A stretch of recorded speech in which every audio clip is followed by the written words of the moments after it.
Okay. So you guys should get a little screen that says that we're recording. Okay, so today is November 15th, and this is Community Consolidated School District 168 Community Chat. And I thought it would be important for us to have our food service vendor that's okay, to have our food service vendor here this evening, just to kind of talk about our food service program, what we're doing. And I'm recording this now. I'm on. I don't have that. Are you on mute? I'm on mute. Oh. Okay, that's okay. That's Dr. Napoti. We're in the room together. This just tickles me now with the technology. Like, we're here together, but we're on computers. So I just wanted to give them an opportunity, though, in terms of food service, to talk about what's going on with our food service. And then we will certainly have this posted on our website and attached to our Facebook page too, just to answer any questions and to give our families some feedback in terms of our food service program. So one of the things that I talked about last Wednesday during my weekly briefing was that our food service vendor has been with us. This is their 4th year.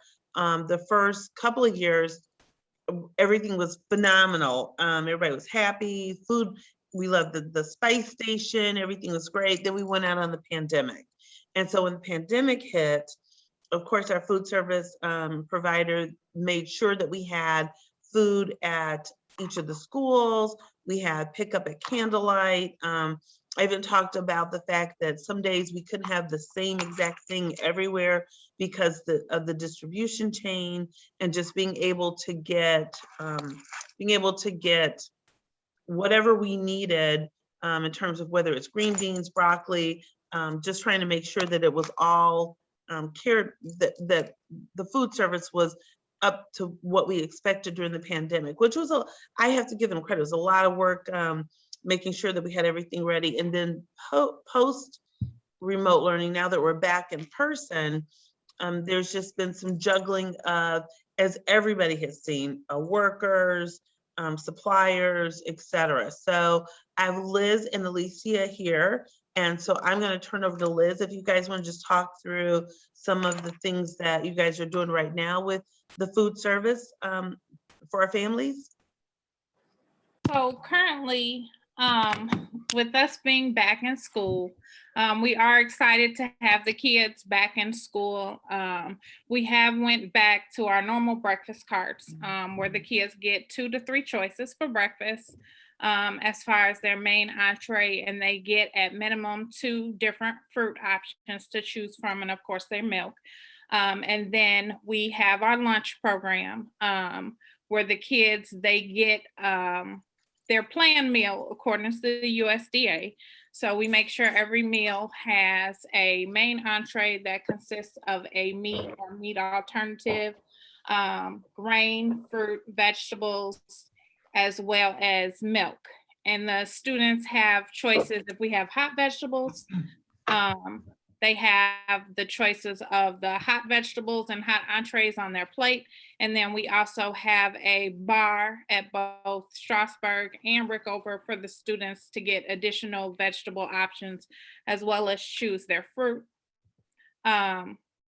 We're also looking at getting the supper program rolling for the students that are within the after school program. Currently, Strasburg, I believe, is the only one that's up and running with their after school program, and that will start on the 29th. And then we also last week started a fresh fruit and vegetable snack program, which allows the kids to get a fresh fruit and vegetable 2 days out the week. And it's a snack to kind of encourage them to eat healthy. And so, Liz, you want to talk about how the food service provider, how Just a Dash determines what will be served for students today for lunch? Yes, so we are currently planning our menus around the products that are in stock. With us being still within the pandemic, there are a lot of food shortages. And with all of the schools being back open, everyone is gravitating towards the same products. So at certain times, we are able to get the fun things like chicken tenders and hot dogs and hamburgers. But we do still try and incorporate those hearty meals into our meal plan. Also, we have to utilize the commodity products that the state gives us. So with us being in the pandemic, the USDA is also short-staffed. So that plays a huge role in getting our products that are allocated to School District 168 from the USDA. So we utilize all of those components to plan our menus. Within the pandemic, a lot of times we'll get deliveries and products will not show up. So at that moment, we're contacting our vendors and we're really doing the best we can to get the products we need at the appropriate times. So currently we are planning menus a week at a time. If we were not within this current pandemic environment, the menus would be planned out weeks at a time. And then we do also still try and accommodate our children with needs as far as dietary needs. So we also have to accommodate our diabetics as well as any students that have allergies and trying to secure those products for those students as well. Can you speak, Liz, to the portion sizes? Because I know that was another concern in regards to the portion sizes that we're able to serve. Yes, so within the program, the USDA has structured a meal plan that goes along with serving certain components as well as within calorie guidelines. So for breakfast, the students, they receive their meat, they receive their either fruit or vegetables, their grains. So they either get a meat alternative or a grain for breakfast. And then they also receive fruit and milk. For lunch, they receive their meat or meat alternative, grain. They have to receive we have to menu fruits and vegetables, but they only have to take one serving of either the fruit or the vegetable. And that is within the current program we're under, which is an offer versus serve, which we're required to offer all of the components, but the children have the option to decline certain components. When it comes to offering additional items like grain and meat or meat alternatives, that can be a difficult part because that will increase calories.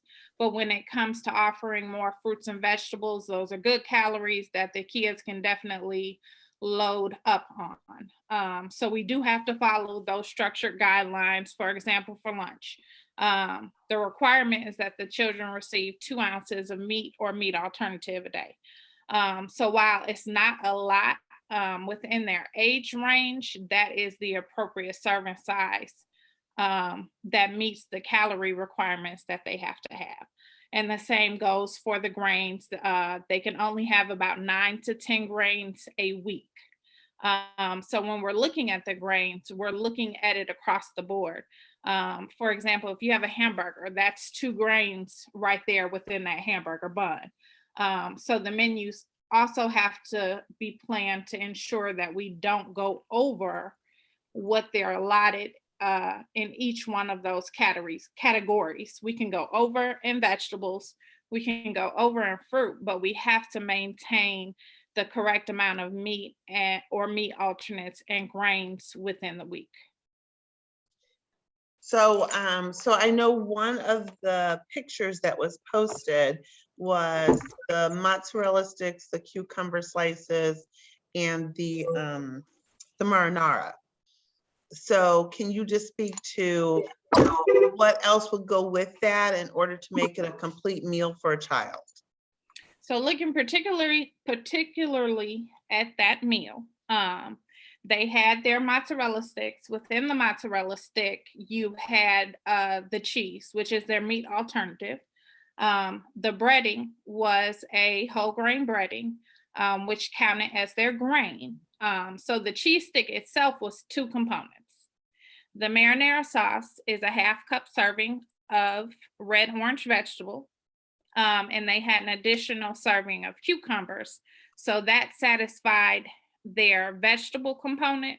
So if we look at it as each component, the children had a full meal. They had their grain, they had their vegetable, and within the cheese stick was their actual meat alternate. What else was offered that wasn't shown is they were offered a bar, which had a variety of fruit. And it had the 3 options of milk that they get to choose from, which is the white, the strawberry, and the chocolate. So, so one of the pushbacks that we've been getting is that that's just not enough food for a child. So I'm just curious as to what your take is in terms of, are there other options that are maybe more hearty that meet those guidelines? So the best way to go about it first would be to encourage the kids to take all 5 components for best nutrition. A lot of times the kids don't always want the vegetables, even though we offer them a variety. They may have carrots, celery, and cucumbers, but they might not be veggie people. So they just don't take it. But that's the start would be to encourage them to take all 5 components. We do plan heartier meals during the week, but with those hearty meals also comes more calories. So when we do have things like an Oriental chicken and rice, that may have, your breaded chicken in there. You also have the rice, you have the sauce and the vegetables. That meal takes up a good amount of calories. So it's about balancing it to ensure that we are giving them some hearty, but we can't go too hearty because then we're out of whack where we need to be with the calories. And that was one of the reasons why when the Fresh Fruit and Vegetable Program 2 opened up, I had talked with Charlene about adding that because that gives the kids a snack 2 days out the week. As far as feeding them more things within the lunch, it's hard because we have to stick within those calories. But as a district, if you guys wanted to implement other programs, that would be your call. But if we encourage the kids to take all the items, I think that would get us a lot further because then they're actually eating the full meal. And 2, having these kind of open discussions to see what the kids like, what the kids don't like, because if there's things that they don't like that's not appealing to them, we as a company don't want to put items on the menu that the kids don't enjoy. Our whole goal is to make sure the kids are eating so that they can be successful when they go back into the classrooms. So that's another component. If we have those open discussions to say, hey, we had this today, we had a hot dog and the kids really didn't like it. What can we do to either make this meal better, or should we maybe change up and do a different type of hot dog to see what the kids like? So, so the other thing that was posted on Facebook was, I guess it was a strawberry cream cheese that had some mold on it when it was opened up. So can you just speak to the vendors you all work with, how you store items, kind of the whole process of how does it get from wherever it starts to you, to our students, and just the safeguards that you all put in place to make sure that our meals are fresh and are of high quality for children. So within the National School Lunch Program, we are required to have a HACCP policy, which is a policy that follows the food from the purchase point on out to where it's distributed through the children. So when we secure the products, that is a product that came prepackaged. It is sealed, and we do not open them for them to be distributed to the students. The package itself is not clear. It's a white container that you cannot see into, and it has a seal over it. When we get the products, we do check the temperatures. So when it arrives, GFS has a refrigerated truck. When they roll the items in, we check the temperature to make sure it has not exceeded the 40-degree mark for refrigerated products. As long as it's cool enough, we then go ahead and accept the product into inventory and we put it within our storage. All of our storage units are monitored twice a day. And this is within the health code as well. So when they come in, they take the temperatures of all the equipment when they arrive, and they also take the temperatures before they leave to ensure all of the equipment is operating at the correct temperature. Once they get ready to serve the product, they prep it. When it comes to things that are sealed in packages, of course, we do not open them to ensure there are not any contaminants getting in. But things, when you're working with products manufactured in a plant, sometimes things like this does happen. It could have been an issue with the vendor's equipment. So once we were notified of the issue, we took the information on the label, which allows the vendor to track that product back to a specific facility and a specific serving or preparation line. And then they have the same type of operating procedures. So once they get the complaint, they track it back to wherever it was manufactured, and they address that within their manufacturing facility.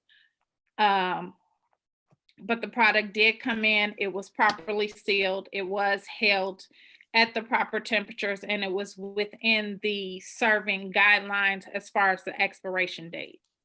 And we did check the product. We opened up multiple packets after we received the information just to verify, like, everything was good. So from what we could see, the product was good. It could have been that the product was not totally sealed, but we didn't get a chance to examine the original packaging either. And a lot of times it helps to save those because we can send it back to the vendor and say, hey, maybe there was no glue around the rim of the marinara cup. But if we have the packaging, we have the product, we have the pictures, we are able to track that back to the vendor, and they can use the information on the labels to track that back to the manufacturing facilities. And can you talk, Liz, about the milk? Where you all get the milk from? That's been another question that has come up about milk. Yeah, so we purchase our milk. Our vendor is Crystal Dairy, and they purchase the milk from the vendor that is actually on the packaging.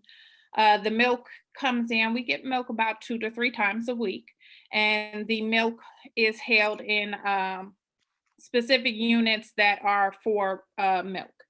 And the milk company actually got us all new milk coolers this year. So all of our milk coolers are brand new. They all have newer digital controls to ensure that the milk is being held at the proper temperature. And you can actually set them higher or lower. The milk, again, is one of those units that is monitored twice a day. And once the milk comes in from the vendor, we follow the same process.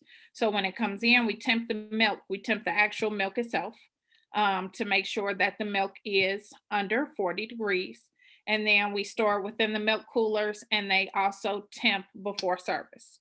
So when they get ready, say, to go out to breakfast, they temp the milk before it goes out, and they temp it once it's returned to ensure that it still is within the safety guidelines as far as temperature before we're returning it to inventory.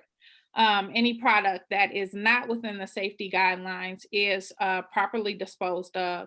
And which we've never had it happen, if it was to come in from the vendor not at the proper temperature, it would be refused at that point. Milk can be tricky. Each unit is a little different. And depending on how it's held, if you're in and out the coolers are going up too much or down too much, it can affect the milk as far as the amount of time it lasts. For example, if our coolers are running at 50 degrees, it's not what they should be running at, but the milk would be still good. It would last for a week prior versus the 2 weeks we might get if we're running our cooler slower. Milk is tricky. It's another one of those things we don't open the packaging, but our vendor is very vigilant. If we have an issue with a date, say we pull November 17th milks, and that whole date, the kids say something is funny, the vendor will come out, he will switch the milk just to make sure that the kids are getting the freshest product. And our milk company also does all of the rotating. So when they do come in and deliver, they actually rotate the products to ensure that the freshest milk is in there and that we don't have anything kind of too old. And our staff does monitor that as well. Okay, and then I'm going to ask one more question and I'll open it up to folks who are here who might have questions too. So given that process, what might be the causing factor for milk to, when a child opens it, to be not good? So if we have a child who opens up their milk and it's clearly like gone bad, what might be a causing factor for that? It could be that the temperature, that particular carton was held out of temperature too long. Normally when we return product into inventory, they don't temp every single one. They may temp a couple, maybe 2 or 3 to make sure it's good, and they return it. Milk can be a little iffy. And it's all about the temperature. If they load the cooler too much, the cooler's working too hard. If the room is hot, the cooler's working too hard. So it's a lot of factors, especially when we're dealing with refrigeration, that can make our refrigerators overwork. And that's one thing we do try and watch. We have thermometers in the rooms, and if the rooms are too hot, I will report it to the maintenance to make sure that our equipment's not working too hard. And sometimes you do get 1 or 2 milks that just didn't hold. It doesn't mean the whole batch is bad. It may just be that milk, and seeing it as though it's one of those things that are sealed. While we do open and test the milk before we serve, we don't open each one, and it's not a package that you can physically see into. So it makes it hard to say, this one milk itself was bad. It makes it hard to see that. But if the equipment is overworking, it does affect the product. And the same if the coolers are just loaded way too heavy. Sometimes the fans may get blocked. And that can lead to the coolers not cooling properly. It's a watch game, and that's kind of the reason they have to check twice a day to ensure that they are watching to make sure nothing's in front of the fans, that the coolers are cool enough, and the product is being rotated and stored properly. And they also do put the product on, they all have ice packs for their milk as well when they sit it out. So we can make sure it's staying as cool as possible. Okay, so I want to open it up for questions. I see Pastor Mensing, you have is your hand raised? It is. Okay. Okay, so quite a few things going on there. First of all, with the temperatures of your fridges, let's say a lot of times milk expiration date is, sometimes a couple weeks out or something like that. And so, like you said, if you have a fridge that's operating at 50 degrees and it should be 40, from the date, it might look great. But if it only has 1 week in a over temperature cooler rather than 2, it could have already expired a week before what it should be, on the outside of the carton. So that's the first thing, I guess. The second thing is, when that happens, what's the recourse? Do you give rebates for when food is spoiled? So what, or I guess the other way to say that is, what recourse does the district have to be made whole? Because at the end of the day, the kids just essentially forfeit that, that piece of food. And then thirdly, I jumped on late and I'm sorry about that. Has anything been said about the timeliness of service? We hadn't gotten there. We were, right now, we're just talking quality, but if Okay. you want to jump to timeliness, we can talk about that right now. Well, we can, and the one last thing is, I heard the explanation about the mozzarella sticks, and yeah, I get from a legal standpoint that might fit all of the descriptions, right? But to me as a parent, that sounds kind of squirrely, and it's more like, I'm smart enough to know that tomato is a fruit, but I'm wise enough not to put it in a fruit salad. So I just kind of wondering how we're really doing this, because there's so much food that gets wasted. And I guess just being clear on what exactly are the requirements of the contract. Okay, I'll address the first one, which is the milk cooler and scenario. This is Alicia. I'm with Just a Dash. I am usually at most of the meetings. However, I just wanted to say that was a scenario that does not happen often in the company as a whole or at your individual district. There are thermometers that we check externally and internally. So there are 2 checks there, and those are the checks that Liz was speaking of, that is recorded twice a day, in the morning and in the afternoon.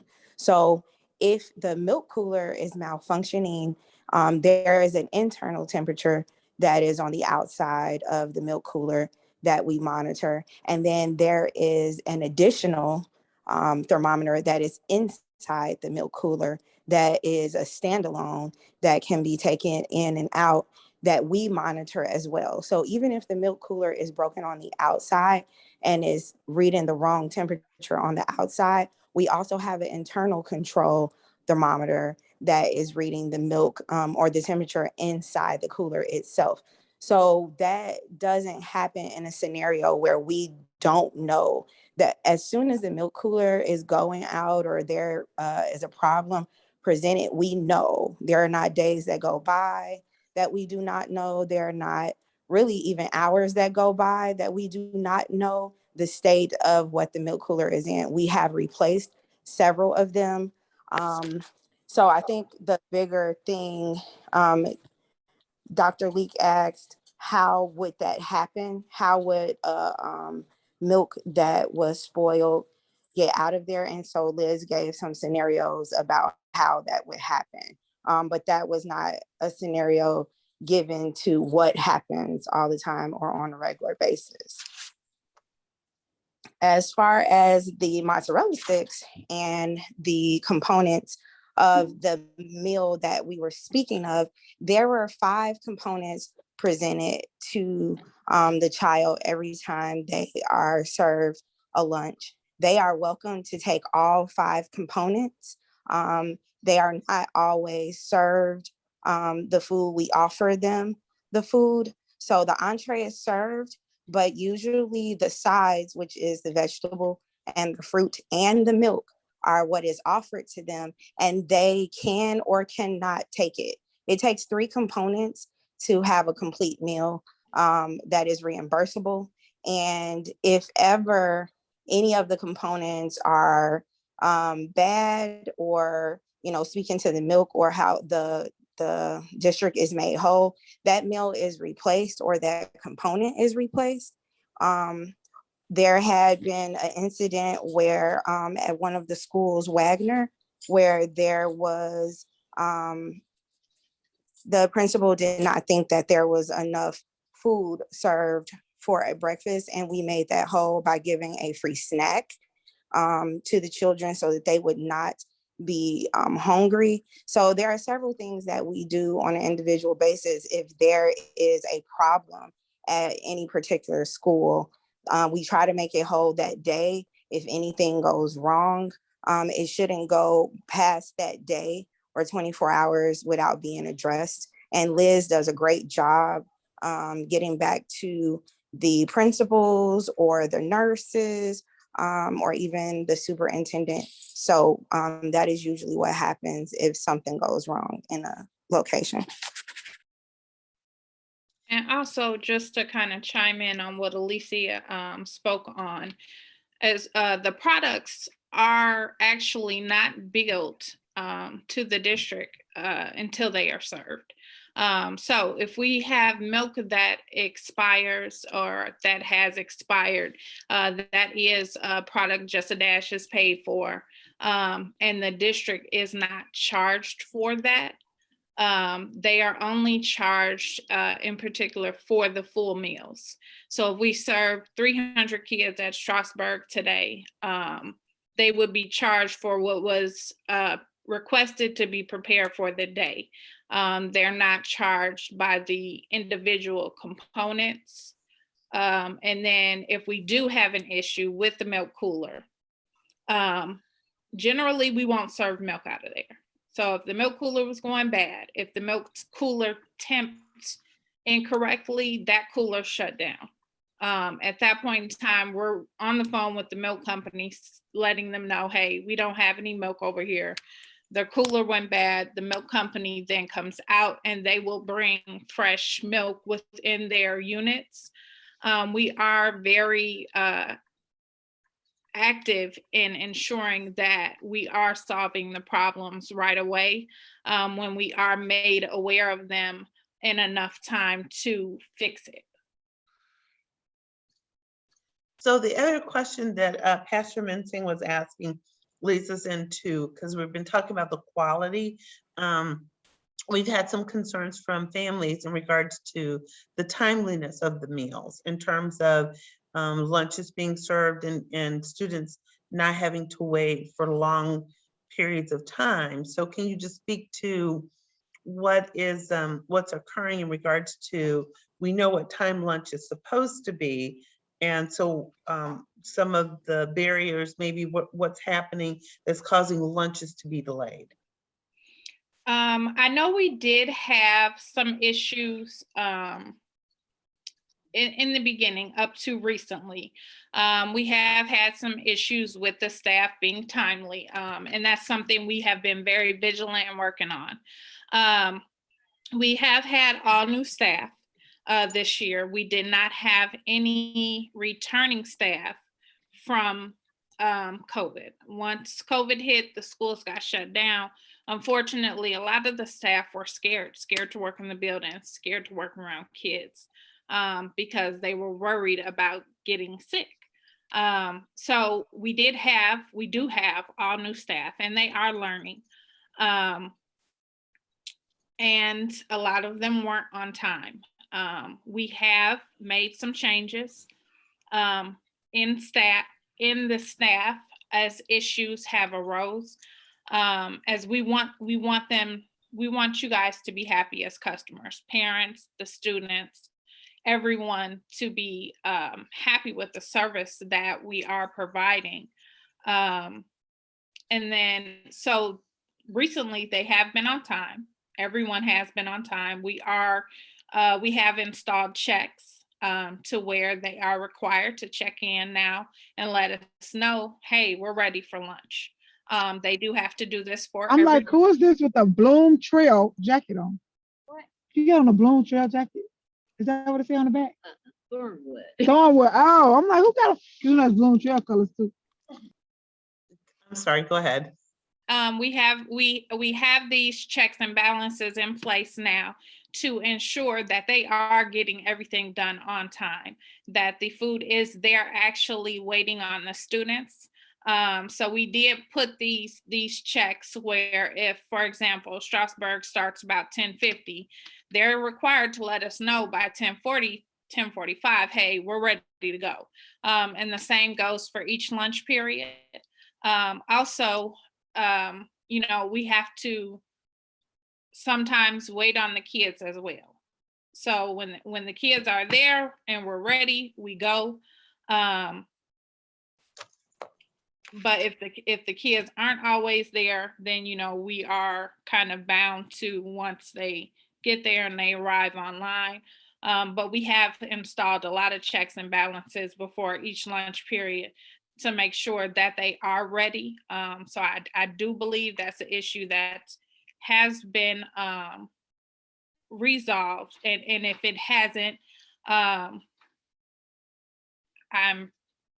happy to take it back to my team and correct them, because we really do enjoy being a part of this district, and we want to provide a quality service. So if there are issues, I will correct them immediately.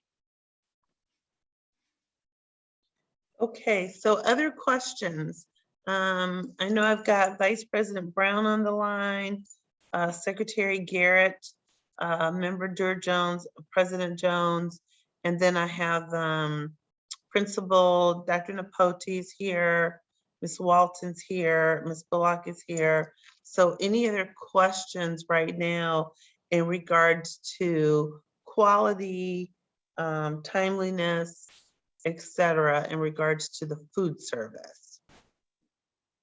This is our chance, and just so everybody knows, we're recording this so that we can post this later, so people who weren't able to join us tonight can certainly tune in and get some of the answers. Because I do think that one of the big pieces was the quantity of food that we have to serve, and just Liz going through the requirements per the National School Lunch Program. So, Ms. Brown, I see that you are off mute. Did you have a question? Yes, ma'am. I'm Ms. Brown. I'm talking from a parent standpoint, and also I have a home daycare where I deal with children all day, and I am well versed with the food program as well. And I know that the serving sizes goes according to the child's age. Now, the child in which had the 3 cheese sticks, they were at an age where they supposed to receive more than that. Another thing is issue that some older children were having was frozen milk. Now, if a child come to school and get frozen milk with a bowl of cereal, so they're hungry from get-go, because now you got to try to hunt them down some milk, because they only send enough to the room, so they ain't got to wait. By the time you find some milk, guess what? Breakfast is over. The teachers be moving so fast, they don't have time to realize that you didn't eat. So now that child is hungry all the way until lunchtime. And then you put 3 cheese sticks in front of them. What are the children supposed to do? Some children are facing issues at home. I'm not saying that this has how it's been, because when you guys first came on, the kids just praised you. Oh my God, it was so good, this and that, blah, blah. They had all these good things to say. And just like now, all the kids, I do transportation for kids. They get on the bus. As soon as they come out the door, you see their mouth. We're hungry. I'm like, wait a minute now, you just got out of school. And then they go to complain. Well, this all we had. We only had this. This is this and that. I've never heard them complain as much as they do now about the serving sizes and about the quality of the food.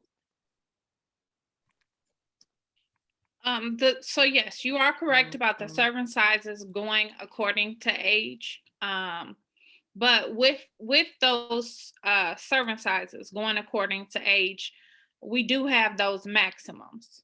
So when we're looking at, and I just want to state that picture, we're focused on that picture, but that's not everything that was offered for the day. So while that is what was on the plate, that's what was chosen, the student was offered more that they decided to decline. And that's kind of like a rock and a hard place. When it comes to the students being offered, we can't force them. So we do our best to encourage the students to, pick up everything, take off 5 components for best nutrition. I think what wasn't in the picture was the fruit that they received and the milk. And those are the pieces that were missing from that particular picture. But we are working on looking at those things. With the kids for Rickover, we are looking, just at Rickover to say, okay, is this enough? And then encouraging them to kind of take their vegetables. With the frozen milk, we are in the hallways up until, I want to say 9. There's a station at each location. It doesn't take, if we're notified about the issues, they get fixed immediately. If we're not notified, kind of that's where we have that linger thing. I have been on them about checking the milk because they do handle each milk. So yes, if it is frozen, they shouldn't be sitting it out. And that's something we are very actively working with our staff. Because most of them, again, are new. And while it's no excuse, they are still learning. And those are issues we addressed when it happens, so that they know that is not okay. But a lot of times when we get the feedback, we've gotten it 2-3 days down the line, or in the afternoon, and those are hard to fix. It's not the same as, hey, I have this kid who has a frozen milk, we need a new milk. They get a milk right now. And if we're able to gather that feedback right away, we're able to fix it immediately.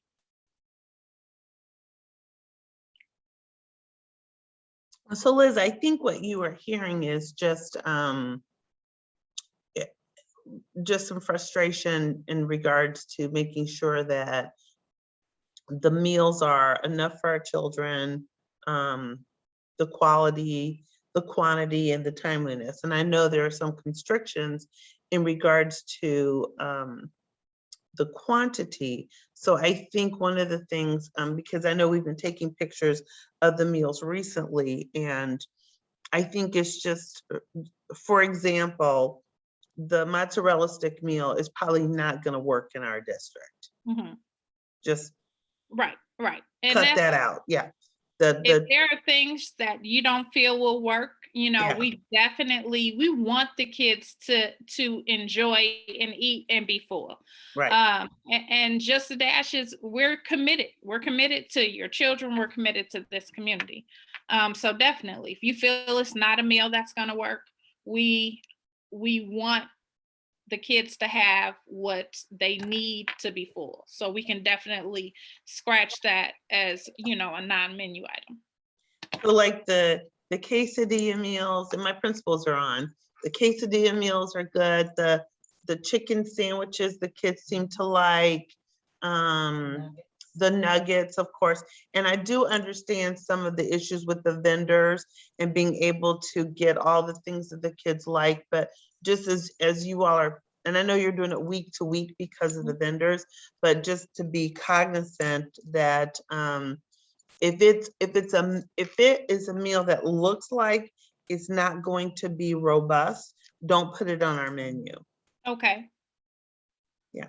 Even if it has the same, so the mozzarella stick meal may have had the same calorie count as the chicken sandwich meal, right?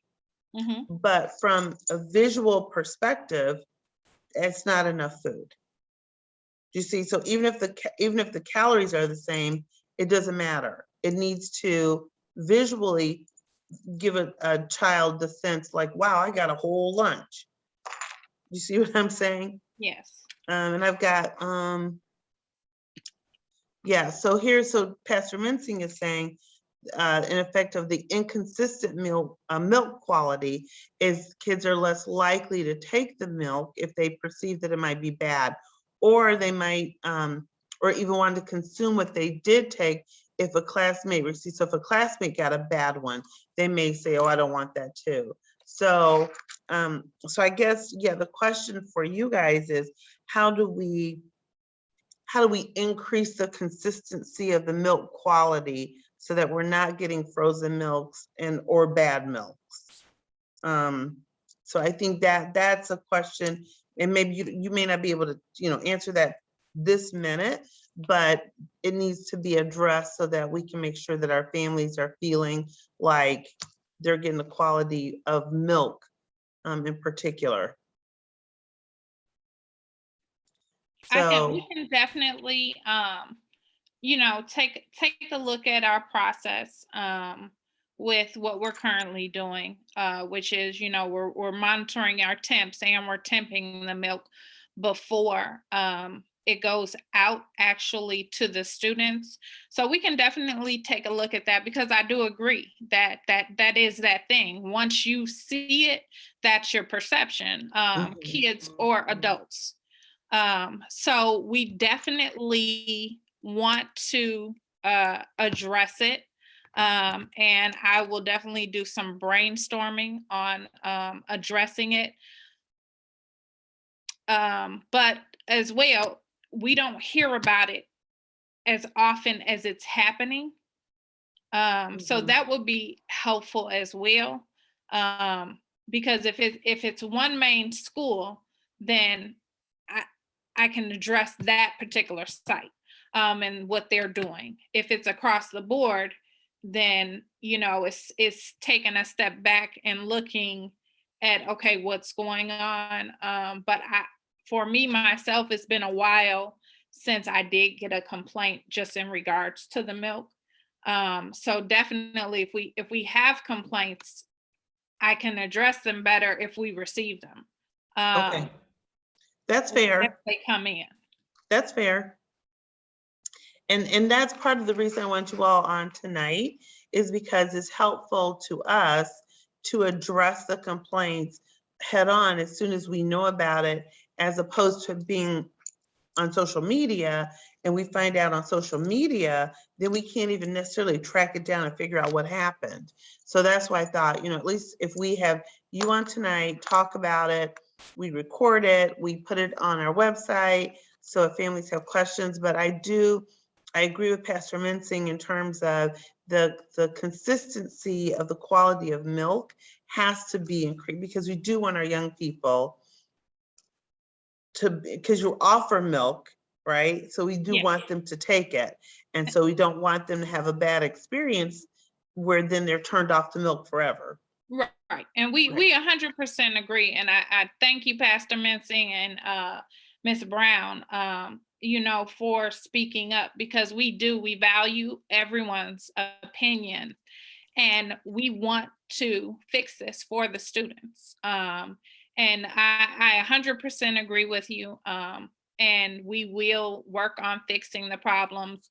And I will work on coming up with, maybe we need to add kind of a middle check in there, or, have them check multiple crates before it goes out. But we value the feedback, and we are going to do our best to make sure the milk quality is good, because that is part of the reasons why we offer such a variety. You have your chocolate, your white, your strawberry, because it's important that they are taking that milk and consuming it for their daily nutrition. Ms. Brown, did you have any other questions right now? Not yet, no. Okay. Principals, did you have any questions, since we've got Liz and Alicia with us? Did you have any questions or thoughts or ideas in regards to food service? Liz and Alicia. Sorry, that's me. Okay. So Liz and Alicia, I do want to compliment them on behalf of Wagner. They've been very responsive with any concern that we've had.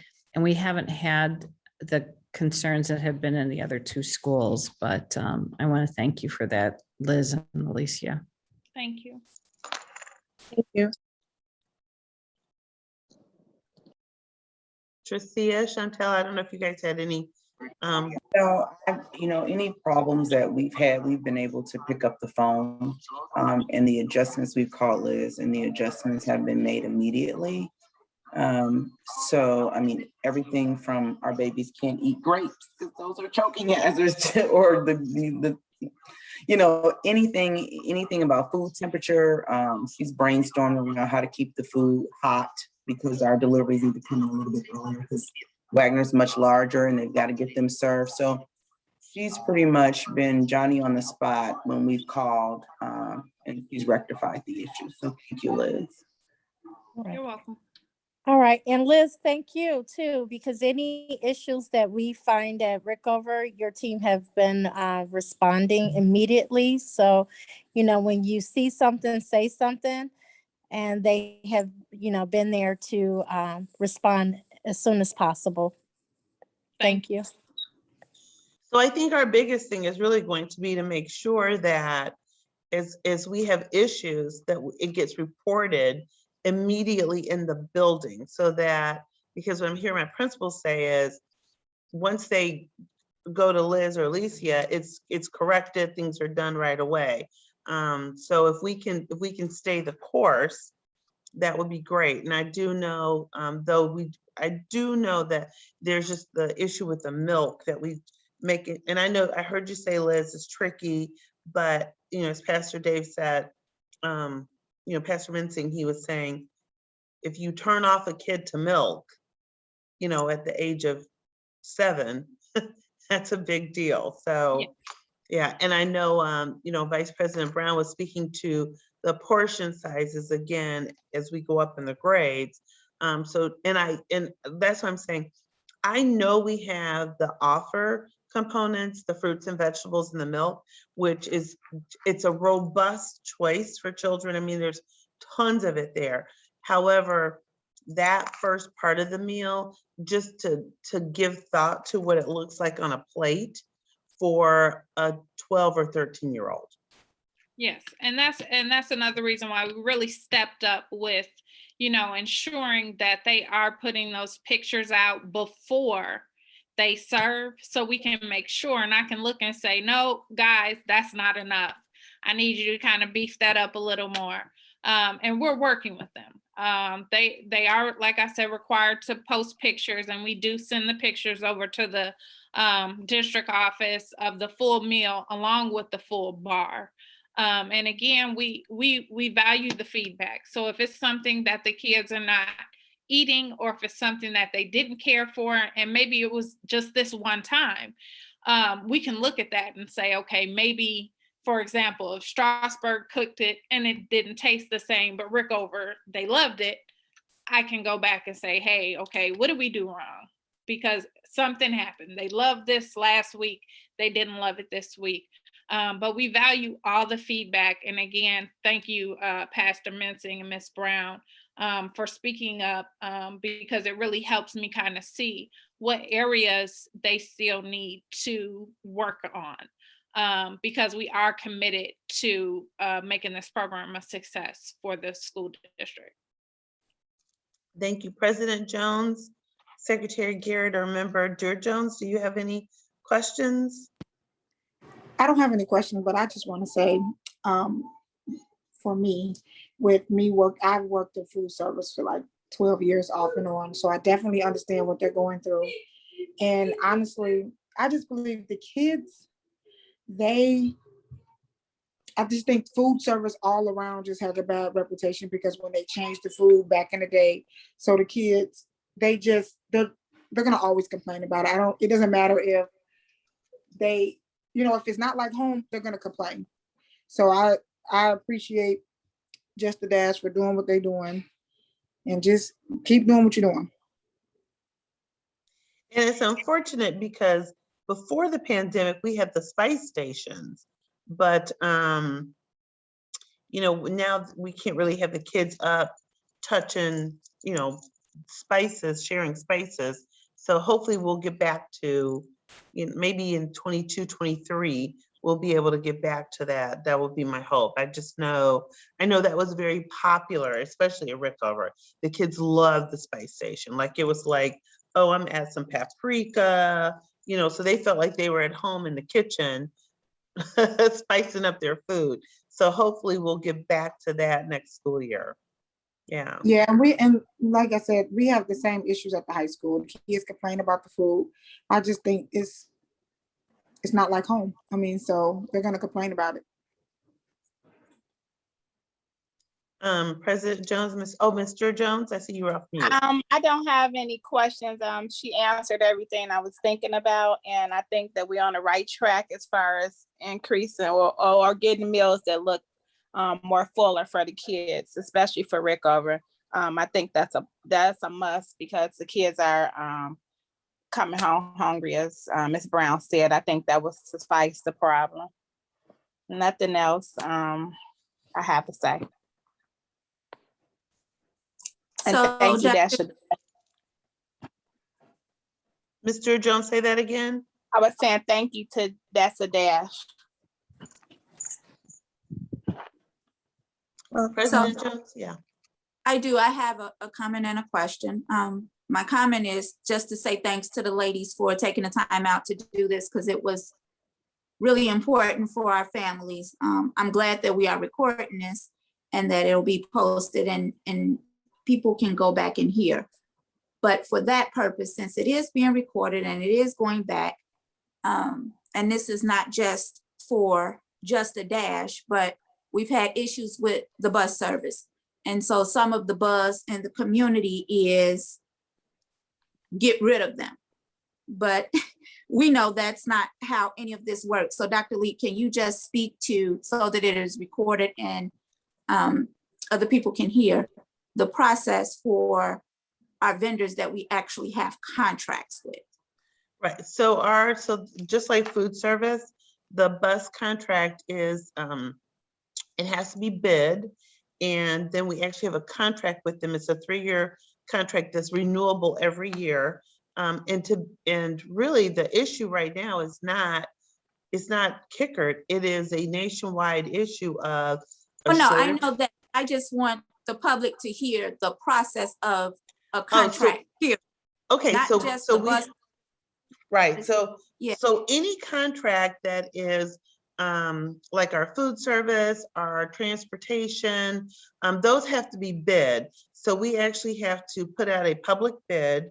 It has to be out in the public, it has to be in the newspaper, and then companies bid for our business. And then we have to have an actual public opening of the bid. So that opening of the bid provides all the companies who put in a bid for our dollars, they get to come and we open them all publicly. And then the lowest responsible bidder per the school code state law is who then is awarded the contract. So the lowest responsible bidder means that they have a good track record. We haven't had any issues with them. They qualify under the school code as a vendor for the state of Illinois. So there's a whole process of things that they have to go through. Also within our bid structure, there is a list of items that you have to meet in order to even qualify to be a bidder for us. So in other words, we say we need X number of, so for food service, we need this many meals, we need breakfasts, we need lunches, we need snacks available. For the transportation, we need X number of routes, we need after school activities. So there's a whole list of items that go into the bid. The insurance pieces, the making sure that their tax ID number matches with the state. There's a whole litany of items that go into that. So so once that happens and the lowest responsible bidder is granted the contract, Then the board approves the contract. They have to vote publicly on the contract, and then the board signs off on that contract. And embedded in any contract, it's usually we do 3 years to try to lock in pricing so that we don't have to worry about prices going up. But it's also embedded in those contracts, renewals on a yearly basis. So we can always go back and look at the contract, and the board could say, you know what, we're in this contract, we want to talk about a possible rebid in 2 years from now. But right now, we are in the middle of a contract with our food service, with our transportation company. So there's just a process, and it has to go through the Illinois School Code regulations in regards to those contracts. So does that answer your question, Madam President? Yeah, I just wanted it out there for the public. Okay. And I can always add that into my Wednesday weekly briefing too. As just, you know, as a question that was asked at the community chat Wednesday morning, I can also add in just information about how we do contracts as a school district. So other questions right now, comments? I have one more comment. Yes, ma'am. I've noticed like the differences between the schools, the babies and Wagner School. The meals are plated. So since they're plated, it looks like a full meal. And I think I observed at Strasburg and Rickover, they're more so, oh, we're going to give you the main components, then you grab this. At least with the babies, they're able, you give it to them, and it's their choice whether to eat it or not. If I don't want to eat it, I throw it in the garbage. With Rickover kids and Strasburg kids, I could just take these little cheese sticks and just keep going through the line. Is that still considered, I gave it to them and they didn't eat it, or they just didn't take it? So is that really a balanced meal? Because I was always told we had to give it to them. Whether they eat it or not, whether they throw it in the garbage, we had to give it to them. So Liz, if you want to just speak to the offer versus serve component. So when school districts sign up for the National School Lunch Program, they have 2 programs that they can, or 2 options that they can choose. One is a straight serve, where the kids have to take everything. And then you have an offer versus serve. So with the offer versus serve, we have to still offer the 5 components, but the kids have the option to decline 2, and they have to take either a ½ cup serving of fruit or a ½ cup serving of vegetable.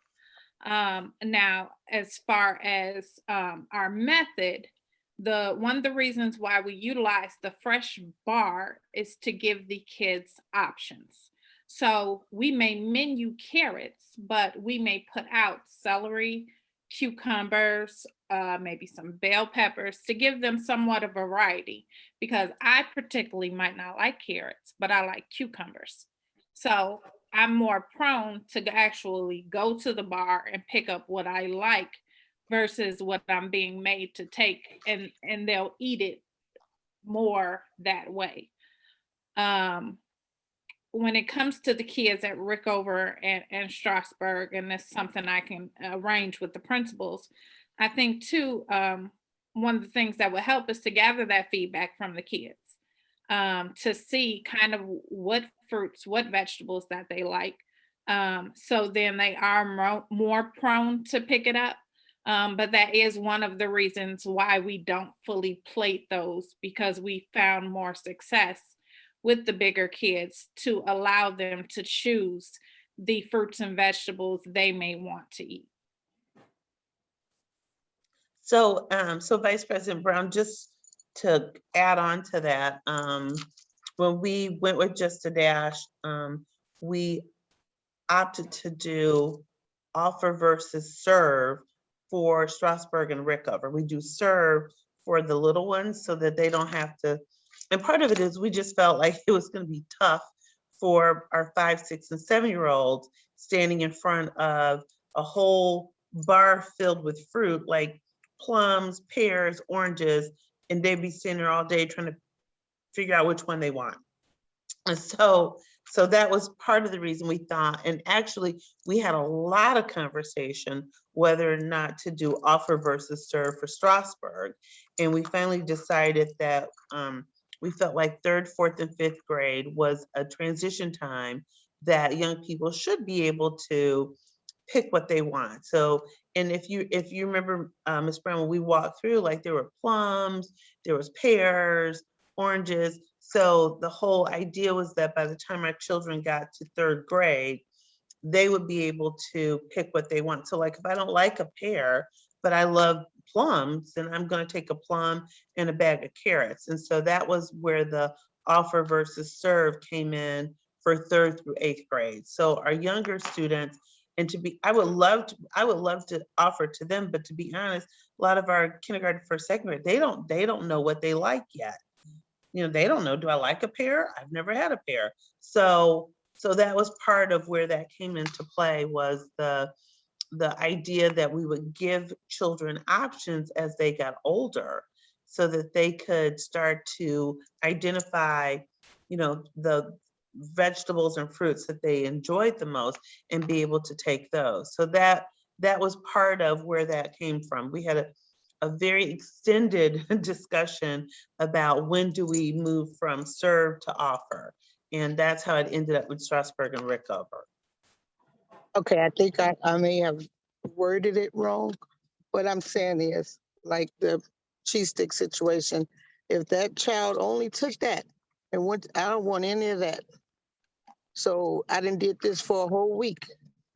I'm just taking what they get. I may like the cheeseburger, they gave me cheeseburger and fries, and I don't get, is there someone to monitor whether they take fruit and vegetables? Yes. Because if that's all that they took, then I didn't went a whole week. And so now you're getting reimbursed for something the kids didn't even have.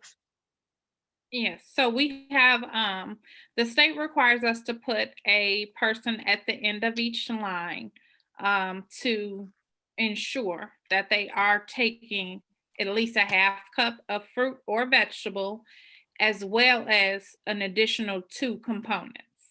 So as long as they've met that criteria with having 3 components and one's a fruit or a vegetable, they have satisfied the requirement of what's considered a full meal under offer versus serve.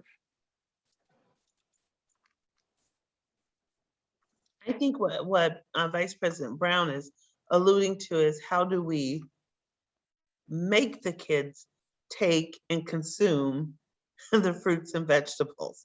And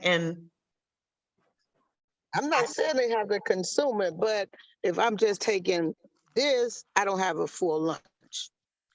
At least the little kids, it's given to them, so we know that they was given it. Whether they ate it or not, they probably threw it in the garbage. However, I know that they got it. well, I mean, I would say, part of what we were trying to do was give our older students the opportunity to choose what they wanted, as opposed to forcing them, because at the end of the day, if I choose it and I don't eat it, it's no different than if I'm served it and I don't eat it. It's the same. So if I don't eat my fruit and vegetable and I leave school and say I'm hungry, it's no different than if I chose my fruit and vegetable and I didn't eat it and I leave school and say I'm hungry. So the full meal for 3rd through 8th grade gives them an option to pick what they like. And I know, for example, I was over at Strasburg, they had grapes, like that, where you could take grapes, or you could take or a whole piece of fruit, and most of the kids took grapes. So that was, but if we had said, no, we're only going to put an orange on your plate, and you had kids who wanted grapes, then they wouldn't have had that choice. So I think, you know, we're trying to give the kids options without forcing, but again, if they don't take it, it's the same as if they take it and don't eat it. So Liz, I don't know if in terms of our reimbursement is based on the main meal and and choosing one of the other options. Yes, so your reimbursement is based upon what is considered a complete meal under offer versus serve. So if we reference back to the cheese stick, they had their cheese sticks, they had their marinara, which was a vegetable, they had cucumbers, and they also had milk and fruit that wasn't shown in the picture. They had a full meal. When it comes to the older kids, it really comes down to encouragement and kind of looking at what they like to eat. And these kinds of discussions are good for that. Gathering feedback from the kids. Because again, we want to tailor our program to our kids here. We don't want to do the same thing they may be doing down the street because that may not work for our kids.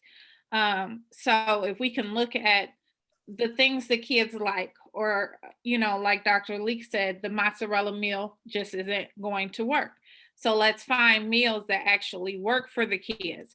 If we find doing more hot vegetables is more appealing, those are things we can look at to say, okay, we see when we do a hot vegetable, the kids actually eat the hot vegetable.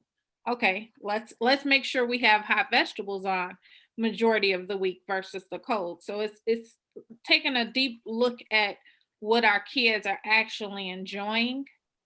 And I think that will get us a little bit further, because I do think them having choices is a good thing. So Ms. Brown, are you advocating for taking away the choice for the older kids and just doing a No. serve? No, what I'm saying is, if I just say what they give me and I walk past all my choices, who's there to ensure that they take something? Because then now you just had incomplete lunch. Even if I'm standing there, no, take one of these, and then keep going. So if I just walk by everything and don't take anything, no one said anything that I had to. So you have a child now that has an incomplete lunch. That's why I said I was always told that they have to get it in order to be reimbursed. Whether they threw it on the ground, threw it in the garbage, threw it whatever, it was in their hands. So I think that's what Liz was just saying, is that there is someone at the end of the line per our state regulations that has to be there to say, you have to take one of these items in order to make sure your lunch is complete. So is that right, Liz? Yes, and yeah. I think when it comes to the forcible, there's another component in there which refers to the students' civil rights. And that's another thing that we have to be mindful of in the program, is that the students have rights. As adults, do we necessarily agree with, some saying this student has a right to decline? No, because they do. They need to pick it up. We need to encourage them to try it. But within that program, we have to be mindful of the civil rights training that's mandated, and we can't force them within the program. Well, Liz, don't they have to take at least 3 of the things? You guys Yes. don't come back? Yes, so they have to take at least 3 of the things. And if they have those 3 things, once they've put that on their tray, we can't force them along with that civil rights component to say, hey, you gotta take this. We can encourage them. And that's one thing that we are, vigilant about, is encouraging the kids. When they walk past, are you sure you don't want your fruit? We did quesadillas Friday with rice and beans.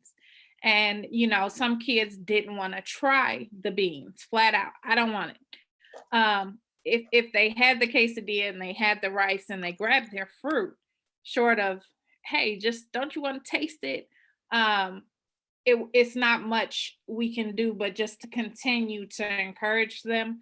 And that's what we are really working with our staff. And I've also spoke with like Nurse Lisa at Strasburg to make sure that we're being very encouraging, not only in the lunchroom, but that same information is passed down to the kids before they come to the lunchroom to say, hey guys, look at the bar, stop, try something from the bar, pick up a fruit, pick up a vegetable.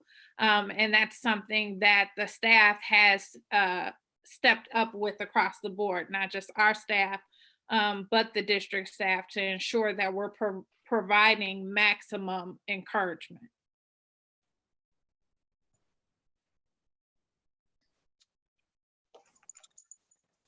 Okay, other questions about food service?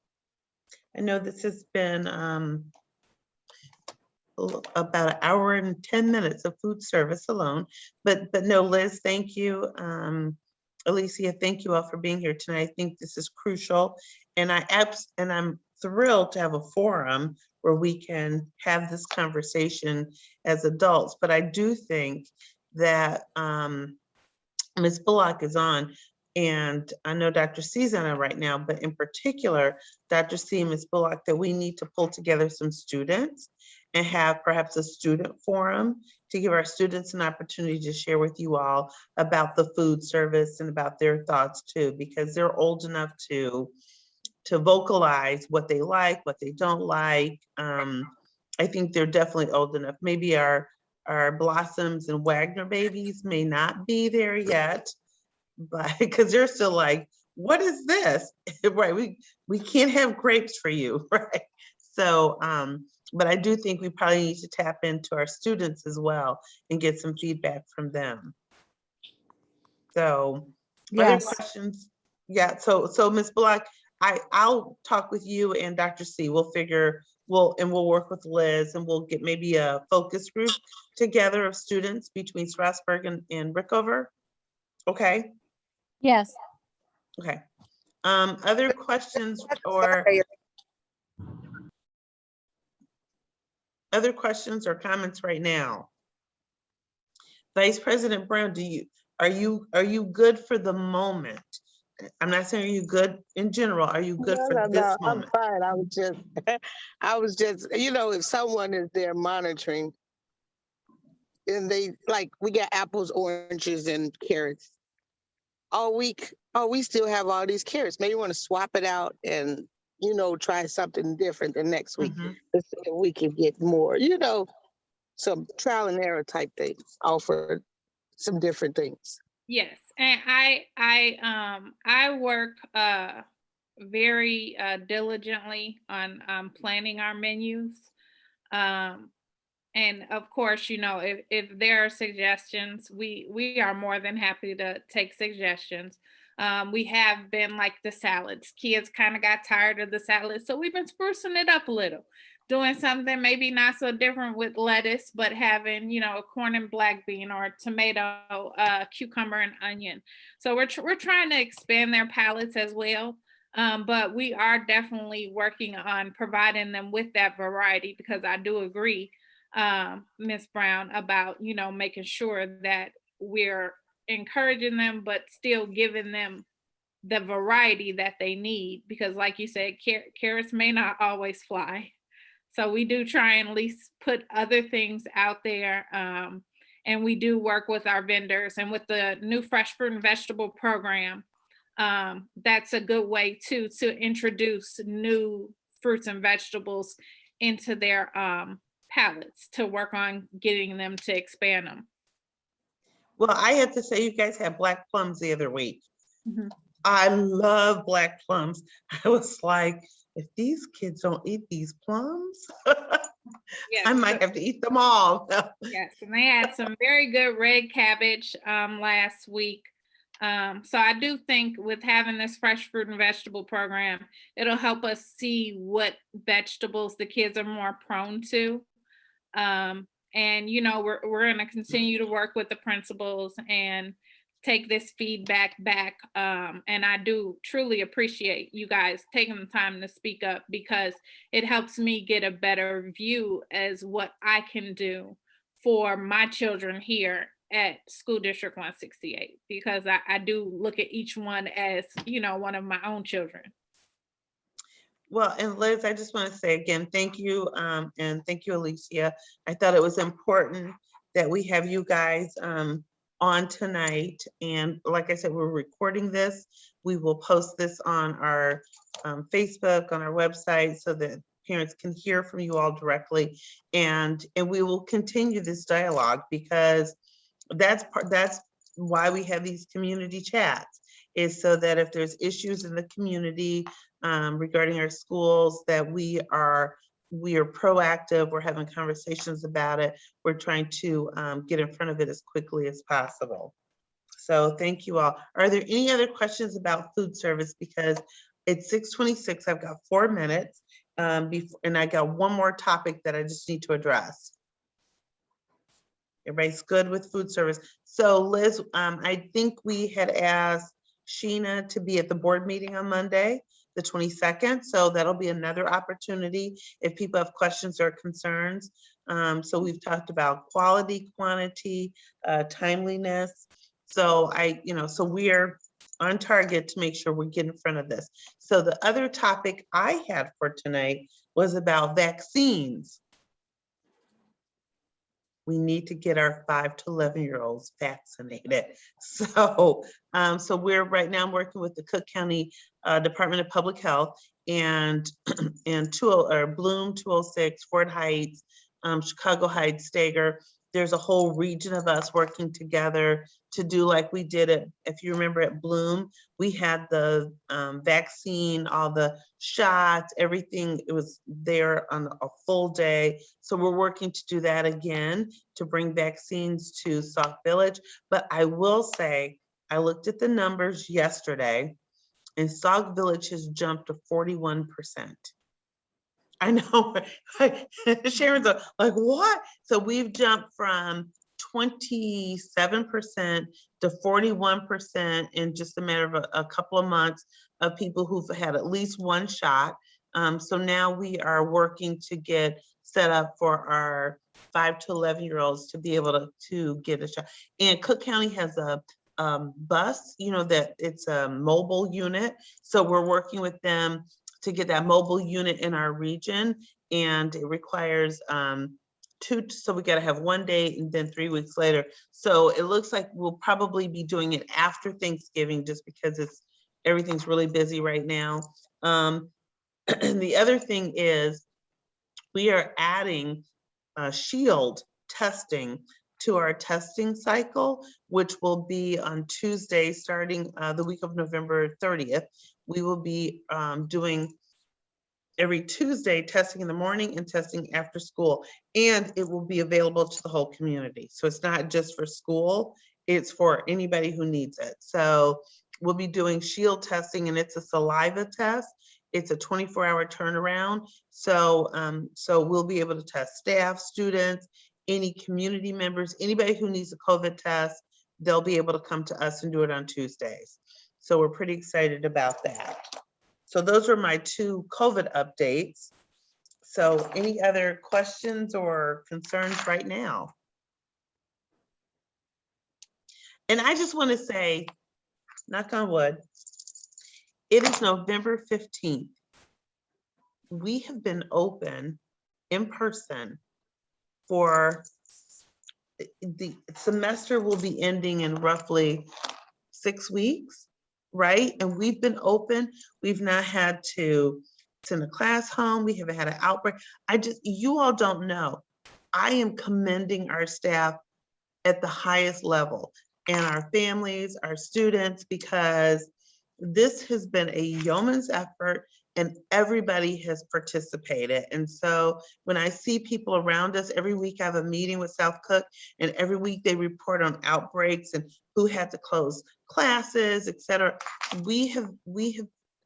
I'm so proud of our team that we are here. It's November 15th. We're still open and we're like fully open. So food service, kids doing recess. It's amazing. So I'm really, really proud of our team. It just, it is overwhelming sometimes when you think about what's going on around us and the fact that we're able in our kind of bubble to keep it moving no matter what's happening around us. So I just want to say thank you to our team because I've got Tricia and Sharon on here. They've got the smallest hand touchy. Usually we got like all kind of outbreaks of colds and flu, right? And the fact that we've been able to stay the course, it has been just remarkable. And if you look at our buildings, and I want to put some more pictures out of our buildings because the fact that our kids are like learning, even though they've got plexiglass around them, but it's almost, it's incredible. I don't even know what it's going to look like when we go back to not having this because our kids are so accustomed to it. Kids, they just acclimated immediately. And, they've got their own materials, their headsets. So I'm just really, really proud. We won't have another community chat until January. So I do want to encourage everybody who's watching this. If you're watching it later, please come to our board meeting, which is Monday, November 22nd. And if you got questions, public comment, please come. And of course, have a fabulous Thanksgiving. Hopefully all of your family is vaccinated so you can be together and hug and love on each other and have a wonderful Christmas, Hanukkah, Kwanzaa, whatever you celebrate, happy New Year's, all of that, because we are just in a special space right now, having survived what we've survived so far and to be where we are today.